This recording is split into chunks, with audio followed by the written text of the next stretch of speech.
first of all, it's an extraordinary pleasure to have such a full crowd. My name is Stephen Erlanger. I'm the London bureau chief of the New York Times, and we are co-sponsoring this with Chatham House. Just to say a few obvious technical things, this is Chatham House, but these are not Chatham House rules. This is on the record, it's being live streamed, so be careful what you say, if you care. You can follow it or comment on Twitter at hashtag AskChiNYT, presumably that's Chatham House INYT. And if you could, I know it's like the movies, but if you could put your phones at least on silent, that would be much appreciated. So we don't have tons of time, and we have 5 speakers who are, I think, a very good cross-section of opinion in this extraordinary drama that we have going on. We have an Iraq that seemed to be cracking. We have this new group, ISIS, which perhaps was a tragedy foretold, but for many seems to have come out of nowhere. You have Britain about to vote tomorrow in Parliament to bomb alongside the French and the Americans inside Iraq only, lucky Iraq. But Syria is part of the equation, Iran is part of the equation, perhaps even Afghanistan, which NATO is leaving at the end of the year, don't forget, is part of the equation. The Americans have been trying to put together a broad-based Iraqi government that will include, they hope, the Kurds. For the first time really since 2010, will that government work? Will it survive? Will Iraq survive? So what else should the West do? So these are the big questions. We have Dr. Allawi, who is, had been in the Iraqi government for a long time, was Minister of Finance, Minister of Defense. He had gone to MIT and the Harvard Kennedy School of Government. Dr. Abbas Khadim is at SAIS in Washington. He has been a scholar in America. He was an assistant professor of national security affairs at Monterey. He has also was at the Iraqi embassy in Washington and has written some histories on Iraq. Dr. Anas Altakriti is the founder and CEO of the Cordoba Foundation. He has done research, he's done hostage negotiations, and his expertise basically is political Islamic thought and extremism. And to my right, Bayan Sami Abdurrahman, who was a journalist in a failed part of her life, probably. Or a successful part.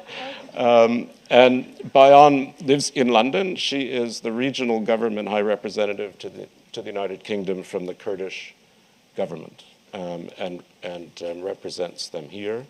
And at the far end, Ali Khederi is now chief executive of a Dubai-based risk analysis firm called Dragamon Partners. He'd been working with Exxon, but he also served in Iraq as special assistant to 5 American ambassadors. He's an Iraqi American, so that's our panel. I think I'm going to ask Dr. Allawi to start. I'm asking people to have 5 to 7 minutes, which I'll be fairly strict about, because I do want you to have a chance to ask questions as you please. So please, sir. Dr. Allawi, go ahead. Thank you very much. It's hard to encapsulate this epical crisis, I think, in 5 minutes, but I'll try. This, to me, is the worst crisis that Iraq has faced since its inception, because it is actually the first time where the integrity of the state as a unified whole has been seriously questioned. And not only by what happened since June after the incursions of ISIS into the northwest of the country, but also because there has been a fundamental inability to fashion a vision of the country in which all groups share. And this has been a perennial problem since the founding of the Iraqi state. In one way or another, these issues were either ignored, transcended, or perhaps subsumed under different headings, depending on the epic that we're talking about. But since 2003, all of these issues came out to the fore. And now they have been crystallized in this terrible condition in which the state finds itself. Nearly a third of the country is occupied by a group that seems to have a fundamentally different idea of what a state means. Their idea of a dawla is structurally different from that of the nation state.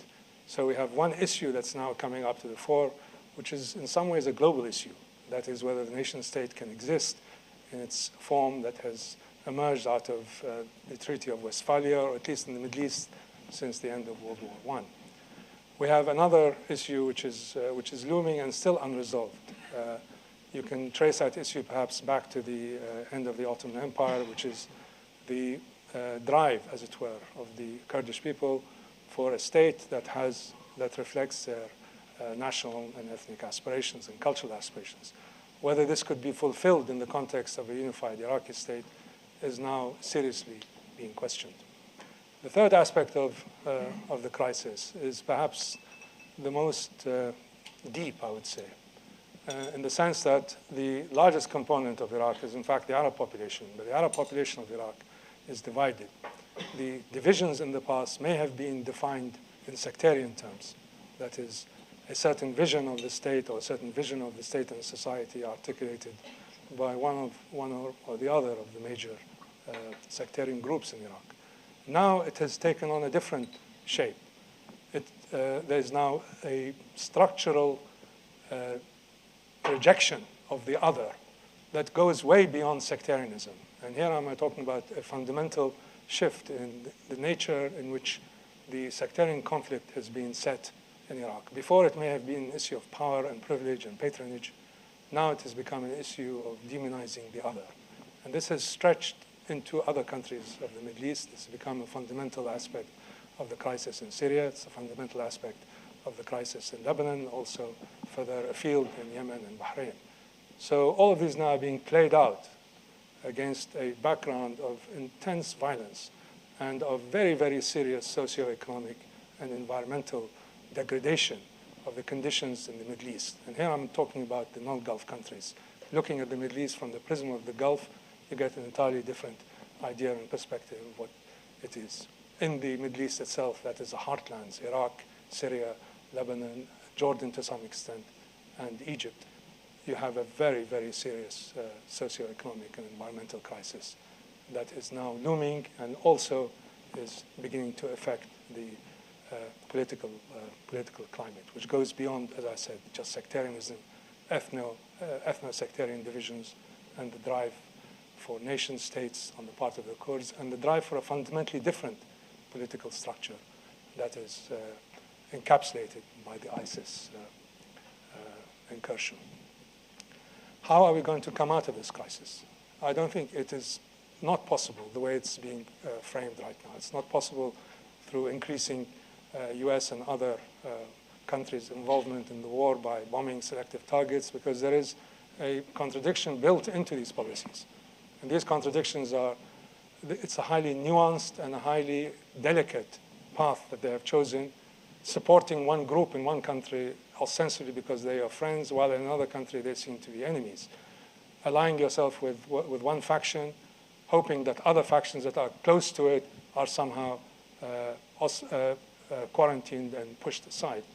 This will get, I think, the Western alliance into a real twist in trying to define who is their enemy and who is their friend, who are their short-term allies and who are their long-term allies. And the sustaining of this bombing campaign, which is seen to be part of the campaign against or reversing the ISIS advances, in my mind, will not succeed because it ignores fundamental issues of who are the real players on the ground, who are the actors who need to be strengthened, and who are the actors that need to be buttressed. Above all, there is no theme there's no overarching vision as to how the Middle East should be restructured and reordered, given the huge array of issues that have emerged out of World War I and 100 years later have not been resolved. Any patchwork attempt to resolve this, I think, is going to be, will end in an abysmal failure. There are many reasons why we have come to this terrible impasse. You can start from the occupation, which was incoherent, poorly led, poorly governed, to the political class that emerged in Iraq to run the country from 2004 onwards, the huge issues that we have with really a dysfunctional political class. We have a state machinery that is nowhere near being capable of running a modern state. And we have superimposed on that a security force that collapsed within a matter of hours after billions, literally billions of dollars that have been expended on it, not only by the United States in the early days, but also by Iraq. These are serious questions that have remained unanswered and cannot be answered simply by expanding a bombing campaign against selective targets, hoping that certain groups will benefit while other groups will be diminished. You said you felt that some groups needed to be strengthened. Could you just briefly describe who some of those are, and then we'll go to the next speaker? Well, in the case of Iraq, what is happening is that the central government itself has an armed force that is incapable of meeting the requirements of retaking back all the territory that has been lost. So it is imperative that we stand up at least 2, possibly 3 divisions that are of professional standards that can meet the task. At the same time, we have to admit to ourselves that there are some, in certain quarters, seem to be unsavory groups that are holding the line now against ISIS, particularly northeast of Baghdad and north Baghdad. These groups are, one way or another, structurally different from the groups that the United States wants to support. These are militias that have a sectarian orientation and that are connected one way or another with the Iranian Revolutionary Guards. These people are holding the front. Now, whether the United States is going to bomb these groups or not, while at the same time hoping that somehow these forces will not be strengthened, I don't know how this will work out.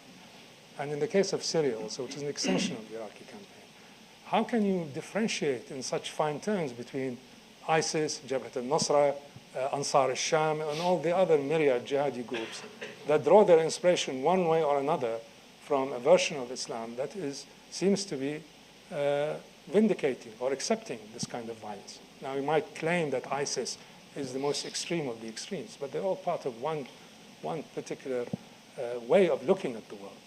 And how do you differentiate between what is good and what is not so good? Yes, that's a serious problem. That's a solid question, but let's leave it for a bit later. Dr. Khadim, please. Thank you. Thank you very much, and thanks to the New York Times International and certainly our host, Chatham House. It's an honor to be here. Can Iraq survive? I decided to go by the question and go from there, again, to help my friend Dr. Dr. Ali Allawi, the good Allawi, to solve this whole problem. Is it going to survive? I think Iraq will survive one way or another. Iraq has survived epidemics, natural disasters for thousands of years of bad politicians. It will survive this time, and definitely ISIS is no different than the other groups that have been committing the same kind of crimes and murder in the past, from the Khawarij to the Wahhabi invasion in the 1800s and all the way to the 20th century. So we do have more than what we see right now, and Iraq survived it. I think the quintessential problem or question that should follow that is what we mean by Iraq that will survive. If we are talking about Iraq the way the map is structured now, that would be a legitimate question. But I think there is a situation right now where we will have to sit and the Iraqis have to sit basically and ask themselves this hard question. Do they want to be calling Iraq and keeping the same map, or do they want to have an Iraq with different kind of boundaries. There are three components, major components in Iraq that don't seem until now to figure a way to get together and live together and coexist. The Kurds in the north, the Sunni Arabs in the center and west of Iraq, and the Shia in the south. And the Kurds, it all goes back to our question of, do we really have an Iraqi identity that we all want to embrace, and we all call ourselves Iraqis? And what do we mean by us being Iraqis? The Kurds are exercising a certain right, inalienable right, actually, for any group of people. We just had a referendum in this country a few days ago to see if they can fulfill their nationalist aspirations, if they cannot bring themselves to calling themselves Iraqis and want to be Iraqis, and if they want to be Kurds with a nation and an entity, then so be it. The only thing is, if you are going to do it sometime, do it now, please. So you don't have to, give people more grief and receive more grief from them. Remember, this unity with Iraq has cost the Kurds a lot and also cost the Iraqis a lot. One of the reasons why Iraqi politics is messed up right now is because it has this kind of three-dimensional sort of, or three fronts for every politician to fight. So that's a question of the very identity of being an Iraqi. The other question with the Sunni Arabs and the Shia, these are all Arabs, all of them say they are Iraqis, but they mean different things by being Iraqis.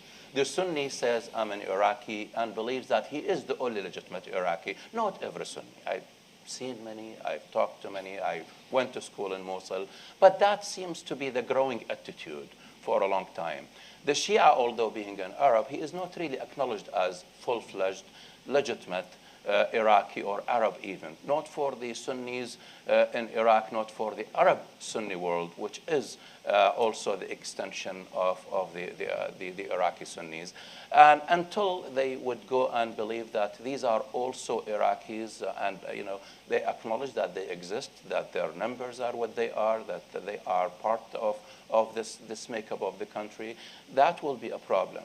For the Shia, same thing. They are looking at themselves as the majority that has been oppressed for, some go to 80 years, some go to 1,400 years. And they think that this is their one time in a 1,400 years chance to right this historic wrong. And the question is, do they really want to be this? I just came back from Iraq and spent 3 weeks there, moving in the Middle Euphrates, Shia land, met people from politicians to top clerics, Grand Ayatollah Ali Sistani, Grand Ayatollah Hakim, several others in the clerical backgrounds, and also the average man on the street took cabs and sat on cafes.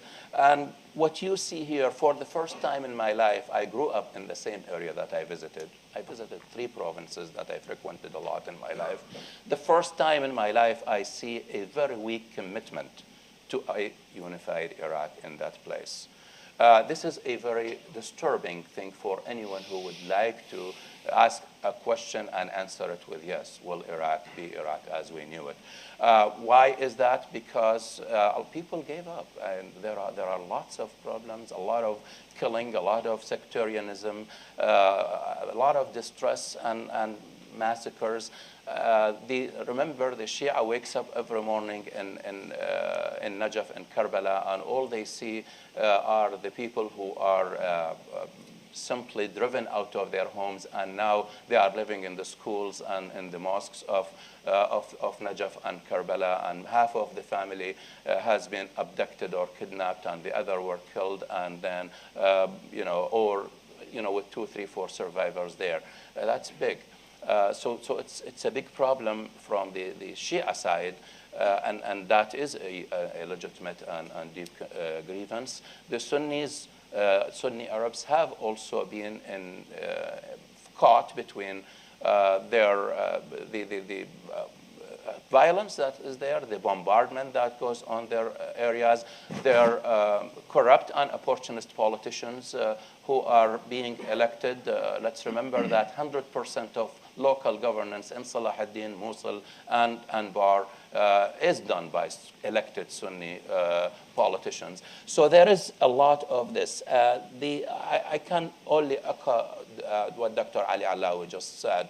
Iraq was messed up. Iraq was really ruined by the occupation. It was not served well by even the way the mandates from the UN were fulfilled. The United States left Iraq in 2011 with no military to speak of, no good administration, no functional constitution. They gave Iraq a system they don't even understand. For the first time, an occupier would give a system of governance that is completely different. You know, when the British left all the places they occupied and colonized, they left monarchies behind. The French left republics. The U.S. did completely the opposite. Now, those American advisors did barely understand the American system. Imagine how they went and advised another. No one looks good, whoever was there in that place. Yes, the United States did not introduce corruption to Iraq, but it put it on steroids when it went Dr. there. Kadin? So I will stop here, and then I would be more than happy to talk more about this in the Q&A. Fine. I just have one quick question, which will be hard to answer quickly, but I hope you would try. The al-Maliki government failed to hold the loyalties of all Iraqis. I mean, why was that impossible to do? I mean, was it the sense of Shias on top finally, or was there not enough reaching out, or was it simply too internecine? Well, it's a good question. There's no question that Maliki government failed, and I will tell you that the way things looking now, Dr. Abadi's government is going to fail. It is already failing. There is also the government before that. Let's remember that Ja'fari, who was also a prime minister, he was vetoed and he was kicked out the same way Maliki was kicked out. The problem is not in who, I mean, people up to the swearing in of or the selection of Dr. Abadi, all what they talked about was the problem is Maliki, remove Maliki, Maliki, Maliki. Now, the moment the guy was sworn in, I mean, let's just take one thing that was the Achilles heel of Maliki, that he kept both the Ministry of Defense and the Ministry of Interior. Guess what Abadi is doing now? Not because he likes it, but because this is the best trap to put a prime minister and keep him paralyzed. Don't allow him to put any ministers who are strong, loyal, and people who are good, honest to God people. And that is what's going to happen. Okay. The system does not. It's not the man. We need institutionalism in Iraq rather than following on the goodness and the good heart of the politicians. Very good. Thank you. Mr. Altakriti, please. Thank you very much, Stephen. And thank you to Chatham House and to New York Times for this event. I think that boringly for everyone here, there's going to be a lot of agreement. And I think that the one thing that virtually everyone, I'm not going to preempt what Bayan and Ali are going to speak about, but till now, I think there is an agreement that Iraq has suffered and continues to suffer from gross mismanagement on various levels, whether it be internally, regionally, or even internationally. Iraq has been abused, used for various projects and ideas and interests and such by internal, by regional, and by international players, to the detriment of Iraq itself. Fascinating how a couple of weeks ago I was involved in a discussion in a think tank that is, let's say, not this particular one, and one which I'm not going to mention to our host here, but we, through 2 hours, in addressing the issue of Iraq, we spoke, I would suggest, no more than 3 minutes about Iraq. And that is the problem. In order to understand Iraq, you needn't actually talk about Iraq, nor about any internal Iraqi players. We talked about Iran, Saudi Arabia, about Jordan, about Turkey. We talked about Europe, about NATO, about the US, about the UK, but very, very little about Iraq itself. And the mismanagement goes beyond the political. I mean, we're talking, the world's, the West, our attention here in the UK, for instance, and in the United States, turns to Iraq every time, let's admit it, every time there is an American or a British or the such who comes at risk or is killed, one way or another. That's when we really start to pay attention to Iraq. In the intermittent period, our attention span with Iraq is extremely low. It's extremely scarce. We don't spend time talking about why it is that for 4 years running, the Mercer Index speaks of Baghdad. Baghdad, you know, to Iraqis, Baghdad is such a beautiful, beautiful thing as being the worst city in the world, bar none, to live in. Why Iraq looms, again, for the 8th year running, at the very bottom of the Transparency International list, one of the most corrupt nations in the world. We don't speak about that, yet we're more than happy to encourage our corporations to go in and to make as much money as possible and as such, at the expense of the fact that the vast majority of the Iraqi people, and I'm not going to talk about Sunnis, Shias, Arabs or Kurds, the vast majority feel alienated, feel disenfranchised, feel that they do not belong. And I agree with Dr. Abbas, that the problem today, find enough Iraqis to believe in Iraq as it stands, and I think that we will be able to start solving the problem. But we don't. We don't. And therefore, I think that the question that this particular event poses, can Iraq survive? I personally, being an optimistic as I claim to be, I don't think that either Iraq or, in fact, most regional countries will, in the next 2-3 years, have the same borders that we have come to know for the past century. I think that we have entered into a new era, into a new phase, call it the post-Sykes-Picot era, call it an era whereby new power dynamics are going to take place, are going to sort of take, whether it be along ethnic, sectarian, or even mere power interest dynamics. I think that that's going to be the new map. But I want to talk about a couple of points. The first is the issue of ISIS itself. Now, in all the frenzy about ISIS, and I've been one of those who have also been hauled amongst, from one studio to another in order to condemn. And, it's, the cleverest is the person who comes up with the most flowery adjectives about how to describe ISIS. I mean, we've gone through, monstrous and evil, and, we've gone through despicable and all that, and we've run out of adjectives. But the question is, so now what? We've all agreed that they're despicable. We've all agreed, as someone who belongs to the world of Islam, they do not represent Islam or Muslims. But the question is, why not? The question we need to start asking is, why is it that we're now addressing the situation in Iraq as though the whole problem and crisis of Iraq started with the emergence of ISIS, when it actually didn't? Before ISIS, if you remember, there was Al-Qaeda. In 2006, a CIA senior official met with me in a very clandestine fashion in a Zurich hotel, and for 4 hours we discussed Iraq. At the very end, he said, listen, I have only one question. Where can we find Abu Mus'ab al-Zarqawi? After 4 hours of my voice going hoarse. And I said, well, why are you asking me? And then, if you found him, what will that solve? He said, well, we'll kill him. And I said, and then what? He said, all of the problems will be solved.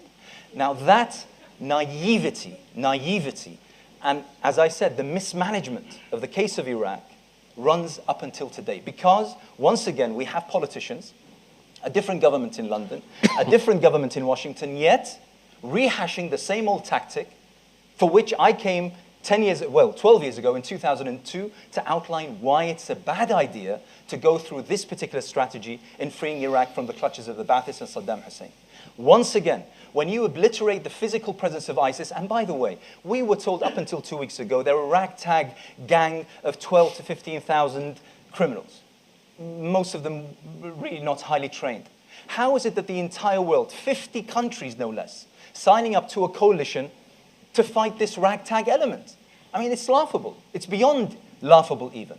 So when we come to the time and we claim victory over this ragtag element, nothing to be really proud of, what do you do with the idea that you have helped disseminate and propagate? Because guess what?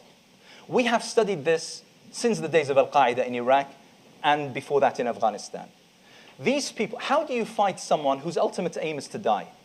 How do you fight someone who actually wishes for nothing more today than for the US and UK to actually bomb Iraq, simply because that is how they get their clutches into the young, disenfranchised, frustrated, unemployed Iraqis and bring them to their pool. That's what they tell them. They tell them the world hates you. The world has forgotten about you. And with 1 or 2 missiles going wrong, hitting the wrong wedding ceremony or the wrong house, their children, the ones who are left behind and they come to them saying, do you want to avenge your father? Do you want to avenge your brother? And this is how you do it. So we are basically playing into the hands of these people. You cannot obliterate or annihilate ideas through missiles and guns.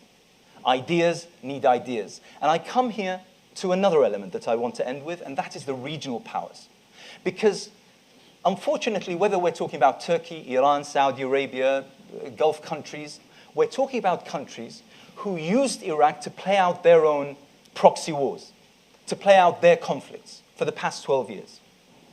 None of those, and I can mention a longer list, none of those has actually done anything for Iraq that's been to the betterment and the best interest of Iraq. And one of the things that particular catalogue, that list of regional powers up to Egypt and the such, what they've done that makes us now almost powerless in confronting the danger of ISIS or whoever may come next with the same nihilistic ideology, is the fact that they've obliterated the middle ground through which we can negotiate with the 80 to 85% of disenfranchised youngsters who don't really believe in ISIS or their ideology, but simply have nothing better to do. And they're paying them a wage which for the past 10 years they haven't been receiving. So those middle ground, call it political Islam, call it the Muslim Brotherhood, who've been now criminalized by virtually every single one of those countries, are no longer there in order to negotiate with those youngsters and bring them back from the brink. Good, thank you. I think you've made the point nicely. Thank you. Now, Bayan Sami Abdul Rahman, in July, I think President Barzani said, the time has come to decide our fate, and we should not wait for others to decide it for us. So the Kurds have a moment.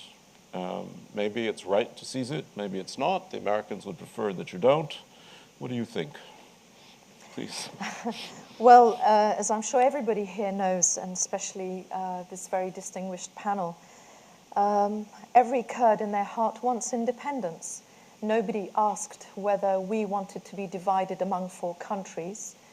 Those 4 countries turned into dictatorships. The Kurds have lived under apartheid, effectively.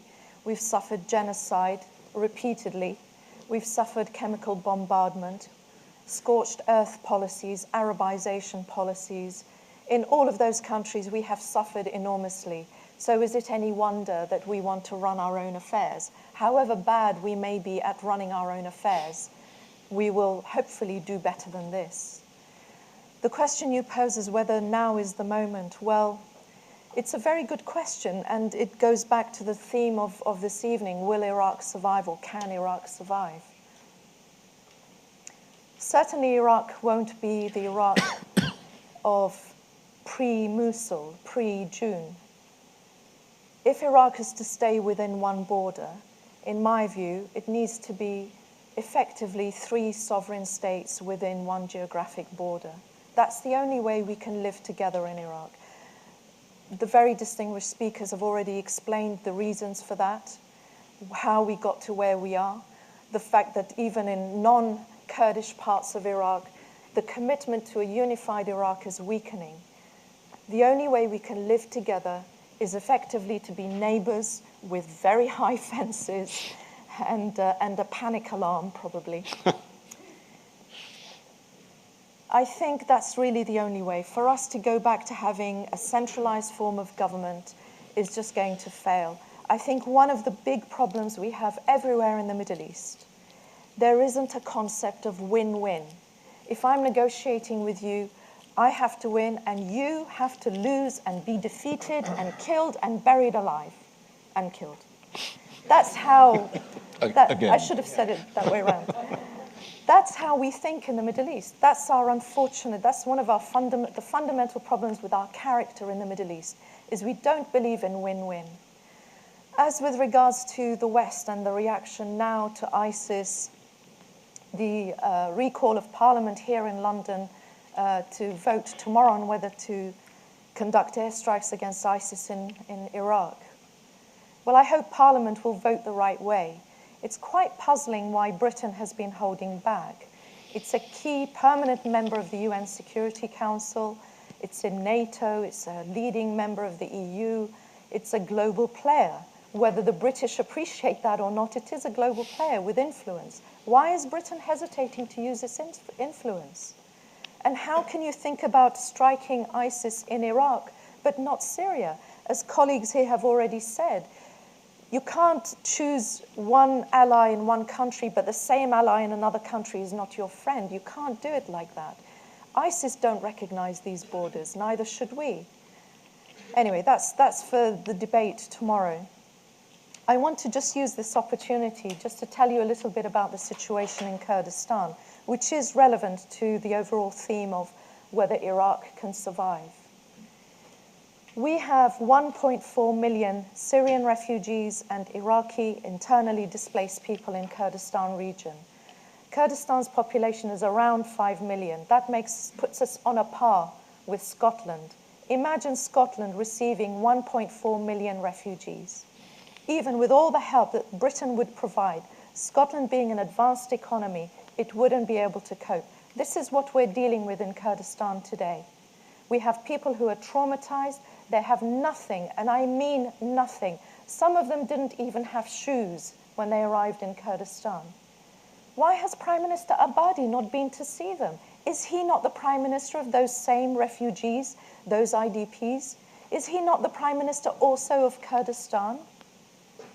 Don't you think Prime Minister Cameron would rush to see his countrymen if they were flooding into one part of the country as refugees? That tells you a lot about Iraq, doesn't it? Why is it that those refugees, or internally displaced people, wherever they were from in Iraq, they were entitled to rations? Everybody in Iraq is entitled to rations. Why does the Iraqi government not send the rations for those refugees to Kurdistan, so at least they can eat 3 meals a day? Are we not Iraqis? Are they not Iraqis now that they're in Kurdish territory? This is the Iraq that we're talking about today. And the Iraq that we're talking about today, despite billions being spent on its military, gave up Mosul. Mosul, this historic city, this trade center, this city of culture, was given up in 24 hours. What kind of an army is that? You know, I wish I'd bought this book. I saw a book at London City Airport back in July. It's the Economist Book of Data. If you can buy it, please buy it and send me a copy as well. I read it while standing at the airport, and I looked at defense spending around the world. Iraq was top by percentage of GDP. As a percentage of GDP, Iraq spent more than the United States on defense. What happened to all that money? If that's not corruption, I don't know what is. Why is it the Peshmerga, who are today dying, fighting against ISIS, are still not receiving their salary from the central government in Baghdad? What kind of an Iraq are we talking about? So I go back to what I said earlier. The only way that Iraq will survive as a country is if within that same border we have 3 sovereign states who are effectively independent, but if it pleases the world, because it's too much for the world to accept the disintegration of the Sykes-Picot map, then fine, we'll stay within that border, but we will have sovereignty. We will certainly have economic independence in Kurdistan. We haven't had our budget at all this year. We're fighting the most well-armed, richest terrorist organization in the world. We have 1.4 million refugees, and yet Baghdad doesn't release our budget. What kind of an Iraq is that? It's a good question to end on, but let me ask you one other thing, which is, how much do you consider Turkey in this thinking? Well, Turkey is a key ally for us. It's currently actually providing a lifeline for us. I've described the financial situation we're facing. Turkey is a key friend in that sense. However, we're all looking at the pictures on television of the Kurds from Kobane in Syria and the battles on the Turkish border. Frankly, I think it's outrageous to see poor, impoverished people treated like that when they're trying to find refuge. So Turkey is a key ally, but there are certain questions, yes. Okay, thank you very, very much. And then last on the panel, Ali Khaderi. I mean, you'll say what you want, but you've been involved in a big effort. I mean, not the head of that effort, not in charge of that effort, but involved in that big effort by the Americans to create an Iraq that was supposed to be the city on the hill to the rest of the Middle East. What happened? Well, I have nothing left to say because everybody's already said everything. That's not true.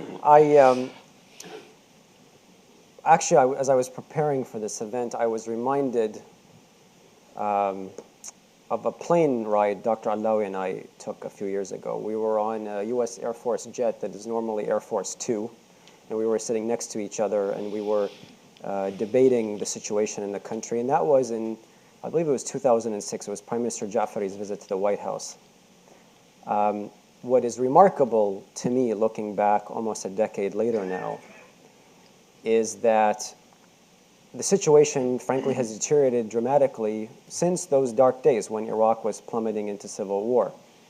I think I'm correct in saying that I'm the only member of this panel, other than you, that is not an Iraqi citizen. So I look at this from the perspective of an American, former American government official, and really my purpose throughout my time in government, and really even now, is to advance American national security interests. Obviously, our interests for the United States and for Iraq are aligned 99% of the time. We want an Iraq that is stable, that is prosperous, that is democratic, where all citizens are treated as first-class citizens and that are not discriminated against. Unfortunately, though, the simple reality is that for a wide variety of complex reasons under both administrations, this is not an issue of Democrats or Republicans, George W. Bush or Barack Obama, the failure in Iraq transcends both administrations, despite a very hefty price. I lost 4,500 of my countrymen in Iraq, 4,500 military, about 1,600 civilians and contractors. I lost 33,000 wounded in action. You and I will pay taxes from now until the end of time, and then even some, to pay for the trillion-dollar war. And that's direct costs, and trillions more in indirect costs. I think there's a simple phenomenon which has marked American policy in Washington for the past decade under, again, both administrations. And that is, unfortunately, a policy of willful delusion and denial when approaching the situation in Iraq. The simple reality is that we went in 2003 based on bad intelligence, and the war was executed very poorly. And there's at least one member of the audience who served with me in Iraq in the embassy, a good friend and colleague, who knows that I was among the most vocal within our system in expressing my unhappiness with our policies for much of the past decade. So the question is, where do we go moving forward? Everybody knows the mistakes that were made under both, again, Bush and Obama. The reality is that the situation has been this cancer of the misrule in Baghdad and in Damascus, supported largely by Iran's Revolutionary Guards. This cancer has metastasized, again, because of this policy of willful delusion and denial under both presidents. I never thought I would see weapons of mass destruction being used on a wholesale level in my lifetime in the 21st century, and that the world would sit back and do nothing.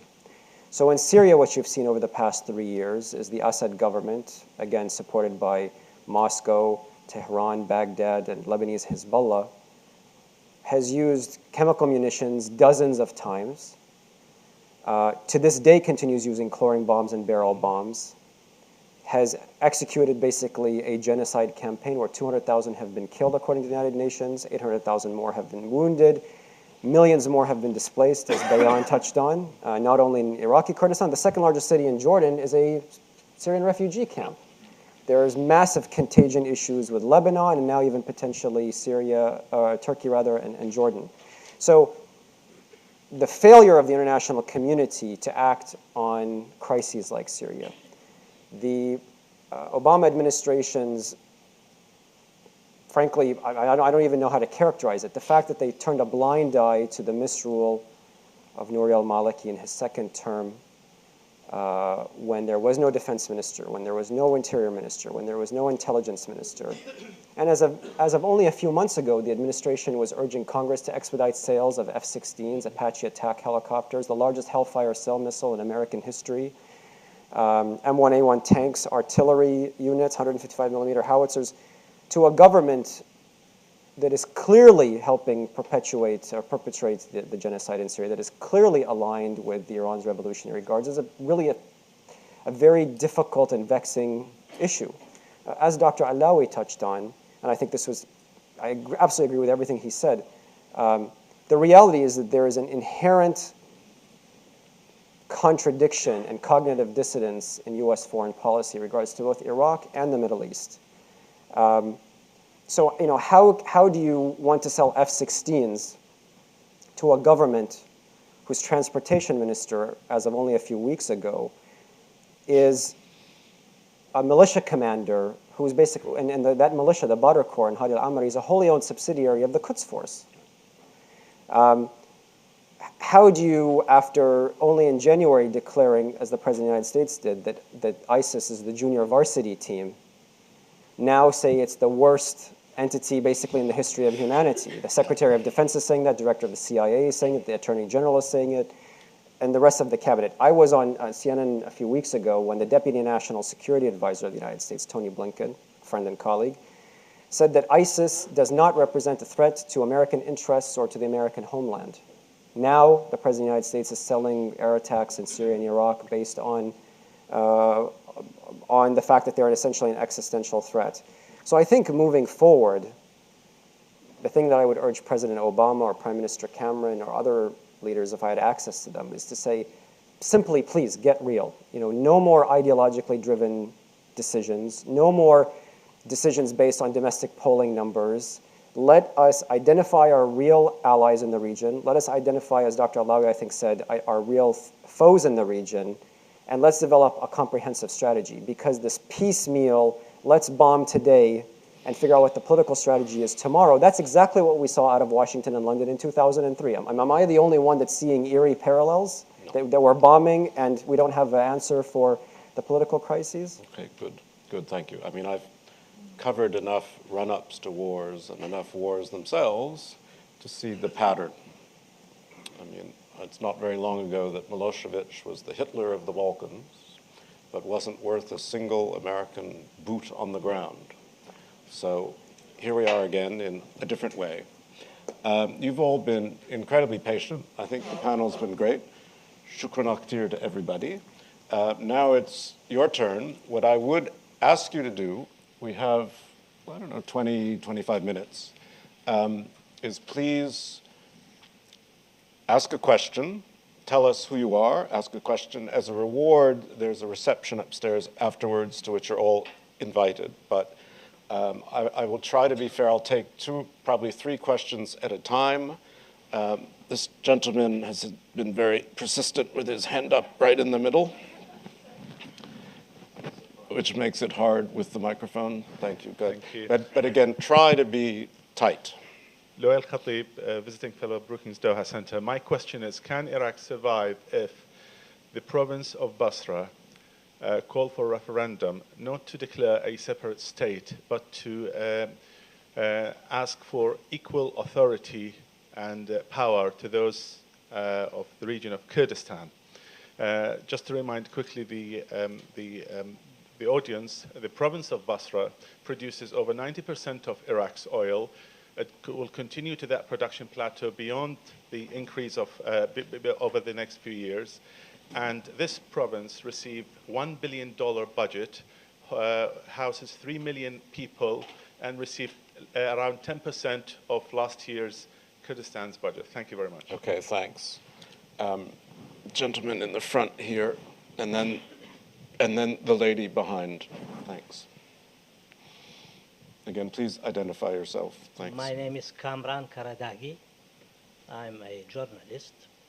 I worked for 3 years, almost 3 years, from 2005 through 2007 as the Chief of Staff to President Jalal Talabani, and I know how the system and the politicians in Iraq thought and did. And since then, I never thought that Iraq would survive. Now, after all the nice things we heard today about Iraq, I think the simple answer to the question, will Iraq survive, is no. So don't you think it's time, or it's better not to waste time about this, but to try and find an answer to a question, how to divide Iraq peacefully? Thank you very much. And now, the woman just behind who has her hand up in the brown. Thank you, ma'am. Hi, thank you. Sundus Abbas, I'm Iraqi Turkmen representative to UK.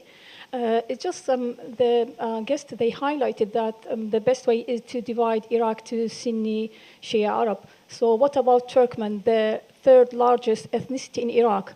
You know, it seems to me everybody forgotten about them, especially now ISIS, what they are doing. They are especially targeting the towns and villages. Most of our towns and villages under the threat of ISIS or under threat of own control of ISIS. We have 500,000 Turkmen displaced from their places. Thank you. Okay, thank you. So let's go back to the panel. You don't have to answer everything, but would someone like to respond first? Well, I'll take a stab at it. I think all three questions dealt with the form, the political form in which these various divisions and tensions and conflicts are going to be reflected. And my answer is that they will not be able to resolve these issues in the context of the traditional nation state. It's not possible. The Middle East, and you can't really resolve Iraq's issues outside of the context of the broader Middle East, because other countries in the Middle East are facing the same kind of issues. Syria, certainly, you can question the survival of the state there. Lebanon is on the verge, on the cusp of something dramatic happening there too. So you're talking about a form of government, a form of state formation that has proved uniquely inappropriate for that part of the world. We've had 80 years, nearly 100 years now since World War I, of trying to form some kind of stable political functions whereby a sense of common citizenship is held in the context of a nation state, and it does not work. My conclusion that any division of Iraq or any devolution of powers, whether it's done in Iraq or in Syria and so on, in the context of the nation state structure will not be operative. Now you might say, are you looking at the Khilafah? Would someone else want to respond? Just because I'd like to get back to questions too, please. If I may, I agree with Dr. Ali that it's not just Iraq. You can't take Iraq out of the context, and the troubles, whether they be of ISIS, whether they be of mismanagement of corrupt regimes. I mean, we're talking about a catalogue of countries that occupy that particular land. And I think that the question, Mr. Qaradaghi, that you ask, I think is one that I think we should, as much as I personally hate to pose that question, but I think that we must be realistic at one moment of time and say, well, we need to address that particular question. The issue is, and trying to tie in because I think that the issue of the Turkmen always is sort of sidelined and forgotten, and it's a very valid point. I think that it's virtually impossible to simply slice either Iraq or any other country in the region for that matter, according to very clean and neat, either sectarian, ethnic, or racist lines. The problem is, how does this division take place?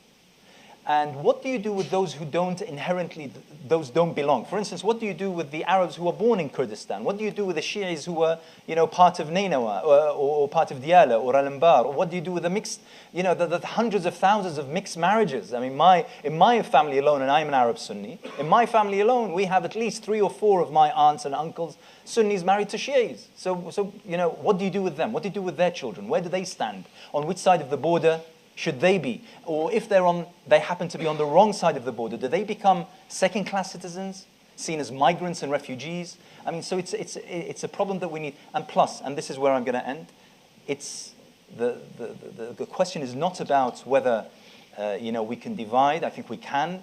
Whether we can divide peacefully, I think we can. The problem is, shall those new divisions and new smaller entities inherit the same gross mismanagement and corruption of the larger entity, and then we end up with not just one Iraq, that's been grossly mismanaged and riddled with blood and violence, but 10 or maybe even more? That's the question that we need to ask. Thank you. Abbas? Please. Yeah, briefly, thank you.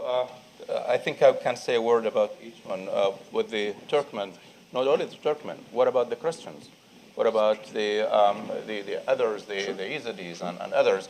I just attended in Washington, D.C. a big gathering for the Christians, the one that took place a few days ago.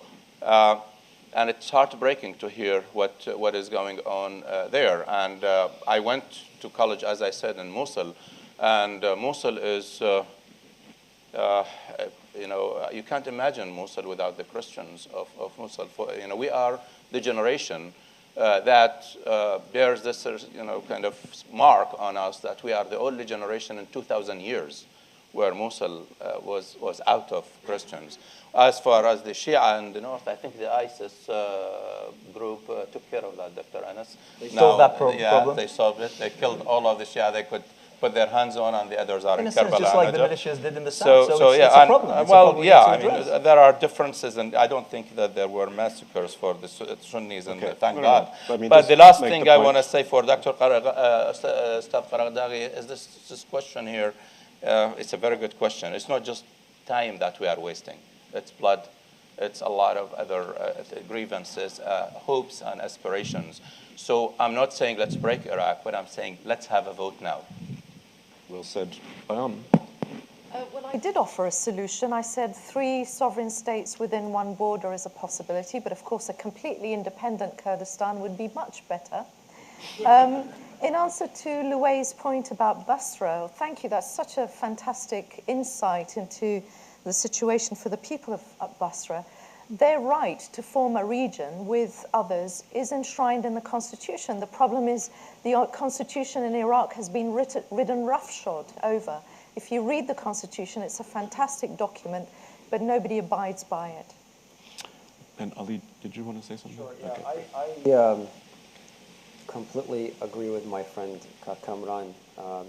The reality is, unfortunately, for those of us who know the Iraqi national leadership, frankly, it's very hard to be optimistic. And there's a very simple reason for that. The combination of poor leadership, lack of vision, the wholesale kleptocracy. There's a simple reality which my friends in Washington don't like to admit, but it's a fact. Every single one of Iraq's political parties, without exception, unfortunately, basically operates on a mafia model. There is the political arm which brings in business. There is a militant arm, a militia, or an armed group that breaks kneecaps when necessary, and then there's a business model. That's, this is the Sopranos sitting on top of $15 trillion of oil and gas reserves, in addition to arable land, ecotourism potential, 2 great rivers, and is in the heart of the Middle East. And so when you have a group of Tony Sopranos running a country in the heart of the Middle East, and because of that misrule, what you will inevitably end up with is militias backed by Iran, or various groups backed by other regional powers, or the disenfranchisement and disillusionment of millions of citizens, Kurdish, Sunni Arab, or Shia Arab alike, and then the rise of groups like ISIS as a direct result of that. Louay brings up a very important point about Basra. The simple reality is, in Washington especially, but also I think perhaps in London or in the West generally, we, Americans especially, like black-white, Sunni, Shia, Kurdish, etc. And I think many in this room know that it's not that simple. These are not homogeneous groups.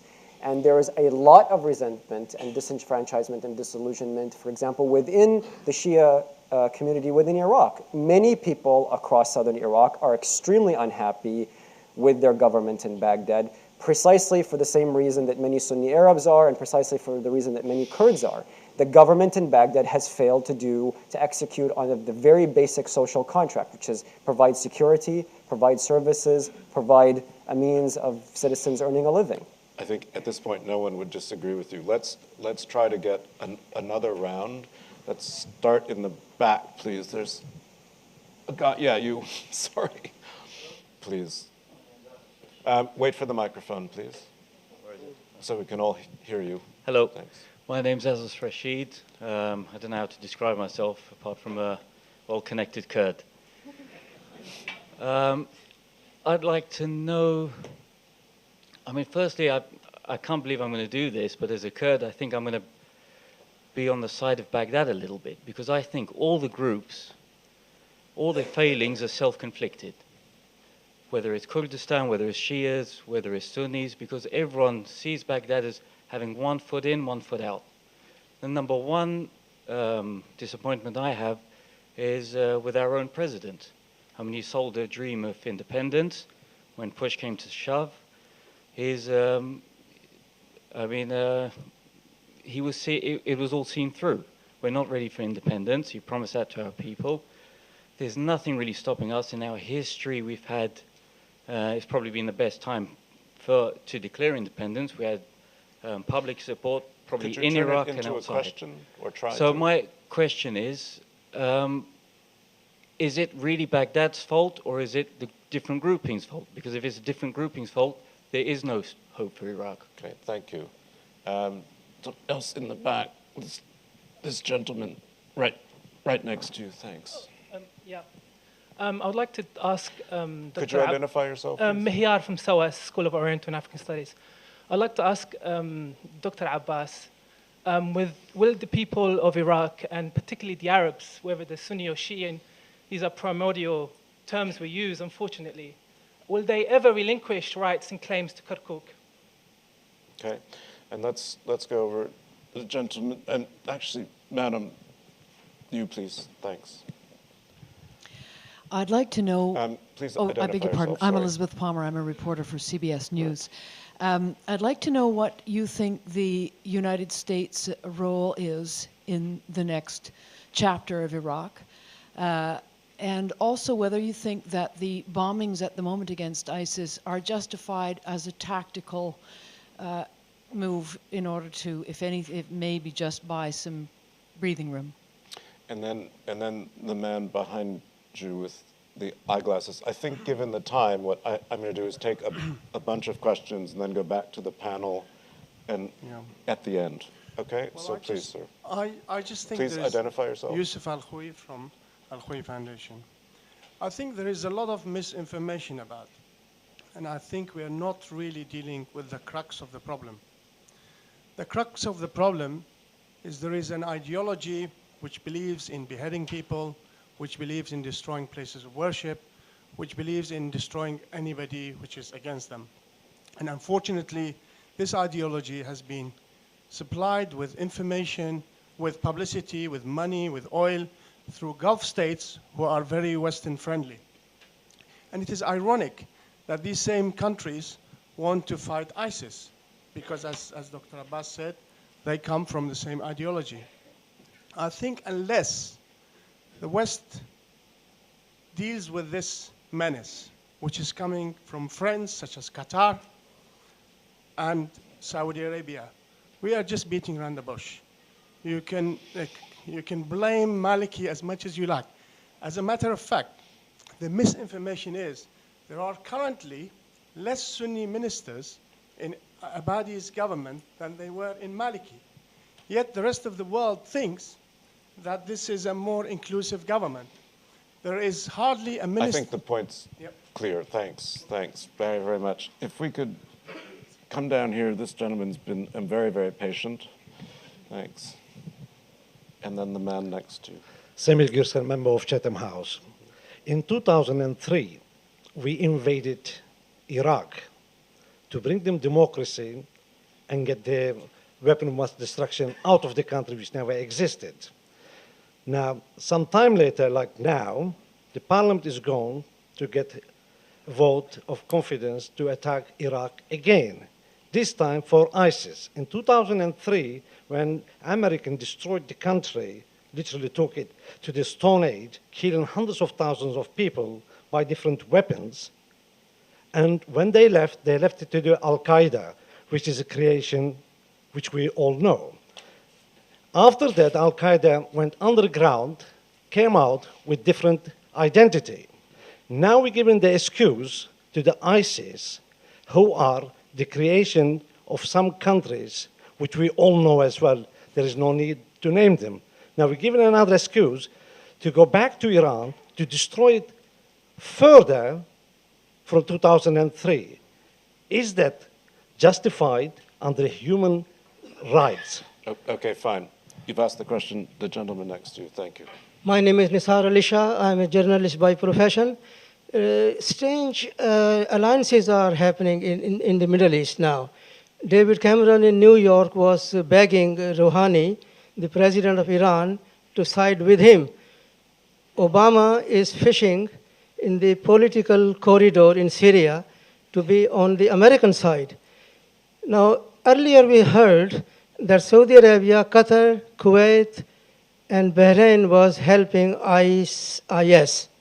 Now we hear that they are aligned with the Americans. Now the American and the Western countries' interpretation of Islam is very dodgy. They don't understand Islam, and also they don't understand terrorism. So I think what the Americans and the British are going to do to airstrike in Iraq or in Syria, they are afraid of Syria as well because they don't want any foot soldiers there or in Iraq. But the point actually I'm making is that what are they going to achieve? Killing for sake of killings is no achievement. Thank you. So that's my question to the panelists. Could you now give the microphone to this gentleman? Thank you. John Wilson, a member of Chatham House and a journalist. Mine is a quick question. Where does the panel predict that Iraq will be in 10 years' time? Okay. That's a good one. Now, I'm going to take, unfortunately, I have to take two more questions. There is a woman in the back. If you could just, yes, you, again, please identify yourself. My name's Abby Fielding-Smith. I'm from the Bureau of Investigative Journalism. I've got a question actually for Bayan Sami Abdurrahman. You mentioned the sort of catastrophic collapse of the Iraqi army at Mosul. There's also been a lot of criticism of the collapse of Kurdish forces and the failure to protect the Yazidi minority in Sinjar. And I just wondered if you had a sort of comment on the sort of criticism that they didn't do enough to protect the Yazidis. Good, thank you. And then just, I apologize, but one more. The gentleman in the beard in the middle. Yeah, my name's Court Robinson, and I'm a friend of the panel members. My question is this: are you not, the six of you, be sitting there being utterly presumptuous by expecting the British people, the average man in the street, not including the so-called good and great of Britain, who sit in the Westminster Parliament just down the road, why should they support this narrative when it's going to cost money, when the money could be used for the indigenous Britons? You talked about not so long ago in the speeches from the individual members about Scotland. And what's very interesting about the Scotland thing was the Glaswegian working class indigenous people of Scotland, who haven't got, if I may say so, I have to advance you on my swear word, which is they haven't got a pistol potted. So do you think, therefore, the money should be better spent on them as opposed to your endeavours? I mean, you're a hopeless case, really, aren't you? I probably am. Yes, thank you. Now, we actually don't have that much time. So what I'm going to ask is to come back to the panel. We'll go back in reverse order. So, I mean, that should be clear. Try to limit yourself to 2 minutes. Answer what you feel like answering. Don't try to answer everything. And please, Ali, go ahead. I'd like to touch on the question of the United States' role for obvious reasons. One of the things that I'm so extremely concerned about is the fact that, again, the President of the United States only a few weeks ago, or certainly a couple of months ago, was saying that ISIS is not a threat, and now is, his cabinet member's hair is on fire, and he's essentially taking the country to war. Whether he admits it or not, we are at war with an enemy who has declared war on us. Whether we admit it or not, we do have boots on the ground. They may not be a combat role, but I think it gravely dishonors them, the 2,000 service members, the thousands of American diplomats, the thousands of contractors who are on the ground, to say that there are no boots on the ground. The issue that I find to be so concerning is that we've initiated this bombing campaign that is obviously going to degrade ISIS, but it certainly, absolutely will not destroy ISIS, as the President of the United States has outlined. I mean, it is physically impossible, because they will do exactly what Al-Qaeda in Iraq did post-2003. They will melt into the civilian populations in Iraq and in Syria, and without primarily the Sunni Arabs in both countries battling them, because the Peshmerga can't do it, the Shia Islamist militias or the Iraqi security forces can't do it. It has to be the indigenous populations of these provinces that have been invaded by ISIS. They are the only ones that can defeat them, as we saw with the awakening in 2006 and 7 and 8 during the surge. So again, what is so concerning is that Washington, London, and other global capitals are going to war, beginning dropping bombs, and they don't seem to have a coherent strategy for what comes the day after. I think I'll just leave it at that and pass it to Bayan. Okay, thank you. I'll touch on a couple of questions that were specific to, or points that were specific to the Kurds. Kak Asos said you were disappointed that the carrot of independence was dangled and then taken away, but we haven't finished with that issue yet. The Kurdistan Parliament is currently looking into establishing an electoral commission to carry out a referendum on independence. So we're still on track with that. It's just that the priority is to deal with the house being on fire. So don't lose hope. The question on protection of the Yazidis, I agree with you that that was a failure. I'm from Sinjar myself, where most of the Yazidis are. I'm not Yazidi though. But being a Sinjari or a Shingali, of course, a lot of my friends, colleagues are from there, and I was in touch with them before and after. So yes, mistakes were made, failures have been exposed. But if I can just put it in context for you, overnight after Mosul fell, the Kurdistan region, or the Peshmerga I should say, found themselves protecting a 1,000-kilometer border with ISIS. That border previously had been protected by the Iraqi army, the Peshmerga, and in the old days, partly also by the Americans. The Americans were no longer there. The Iraqi army disintegrated. It was left just to the Peshmerga. It's a very long stretch of border to protect. The other issue, which is still very current today, the Peshmerga are not well armed. Our arms are old. They tend to be from East Europe or Soviet era. Some, I've been told, are even from the Iran-Iraq war or pre-2003. And ISIS have captured the latest American weaponry, so we were literally outgunned in many areas. But I agree with you, the Yazidis suffered enormously, and there were failures on our part. One last point. The lady asked about the next chapter for US policy in Iraq, and the gentleman at the front, I think, asked what would Iraq look like in 10 years' time. I think the West and the Middle East needs to have a holistic approach. We need to think about the crisis in political terms, humanitarian terms, military terms, and there needs to be a new settlement for Iraq and possibly for the Middle East. Thank you. Anas. Very quick points. First of all, to the gentleman at the back, one thing that we have learned from ISIS is that forming a state isn't that difficult at all. In fact, it was Alex Salmond just a few days ago who said, by the way, we don't really need a referendum to form our own state. So, you know, go ahead. You know, I think if I was to advise the Kurds, I'd say, listen, declare your state, declare independence, set up checkpoints. Most of them are already there. Do it. But guess what? Your problem won't be with the Iraqis. Your problem will be with the international community. Your problem will be with Iran, with Turkey, and any kind of semblance of Syria that comes after this mess that it's in. So that's the problem that you need to address. The gentleman here about 2003, I'm like you. I mean, today I made a post on Twitter saying, how many times does Iraq need to be liberated? How many times do we need to be democratized? I don't know a nation that needs to be democratized as many times as the Iraqis. It's just ludicrous. But unfortunately, It's using the same old tactics again and again, expecting different outcomes. It's not going to work.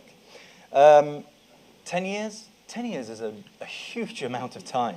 I mean, ask me what's going to happen next year, this time next year, and I'm going to say that things aren't going to be how they look today. But it's not just going to be Iraq.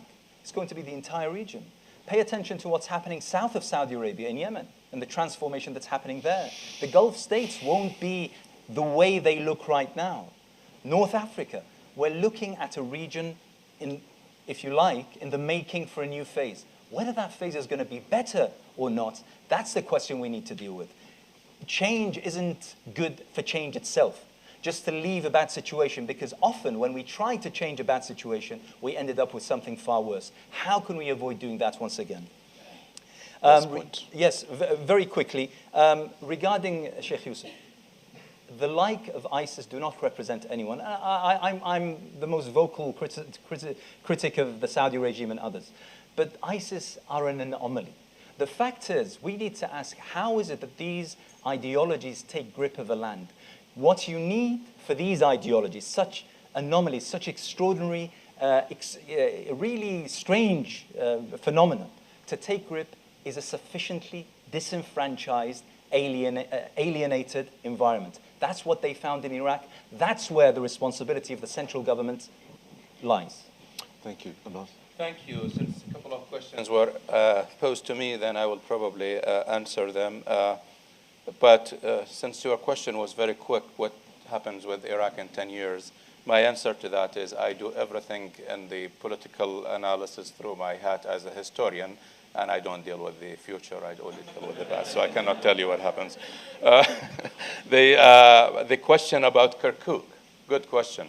I think it's going to be more a battle between the KRG and its neighbor, that if anything that happens, would be the Sunni Arab entity that will happen, whether it's a region within Iraq or it's an independent state. The Shia are far away from it. They have more oil than they can spend the money for. But the big question is that if there is any kind of settlement for Kirkuk, if it's within an independence, then Dr. Anas is right. You have to deal with the international community. After all, you have to go to the UN. And no separation case happened before without a good working agreement with the center, in other words, internal agreement on where the borders will be, and then the ratification and vote of confidence of the international community ultimately in the UN. So they have to work Kirkuk before they talk about independence. Otherwise, Kirkuk will be in limbo. Sayyid Yusuf, good to see you again. It's Saudi. Yes, this is the big problem. Saudi and the Gulf states, they are the sacred cow in Washington, D.C. We just had a panel the other day on Gulf connection to supporting and financing terrorism. We went from one think tank to another, literally, every door. No one wanted to do it. Finally, we had to rent a place in Carnegie, for that matter, which refused to host it. But when we paid for them, they said, you get the hall and you do whatever you want with it. So there is no way. And the reason, there was an article in the New York Times the other day, follow the money, see which think tanks get Saudi money and why they are answering. And I can name a few: Council on Foreign Relations, this or that. Okay. But, no, this is public record. I mean, look, it's really, you get there. Now, let's go to the last thing here, but it's an excellent question. If I may be allowed to go back to Luay's question, and I think it's an excellent question. Basra has gotten not just the short end of the stick, it got nothing of the stick so far, not even a project to desalinate the water. Their children are dying because of bad water, and Basra has not gotten that. To the gentleman who talked about British money, this is an excellent question. I think, I wrote a book. Now I only have the Arabic version. I don't want to walk around in London with the English one. About the 1920 revolution and what the British did in 1920. I don't want to see the government of Britain again in Iraq doing anything. But I think if you want to do something as a British government, as a British populace, with acknowledging that every penny should be spent here, is talk to them about whether ISIS is a threat to Britain, whether their recruitment of British kids concerns someone. If you find that it is not concerning, I think you should not be there. Okay, thank you. Ali.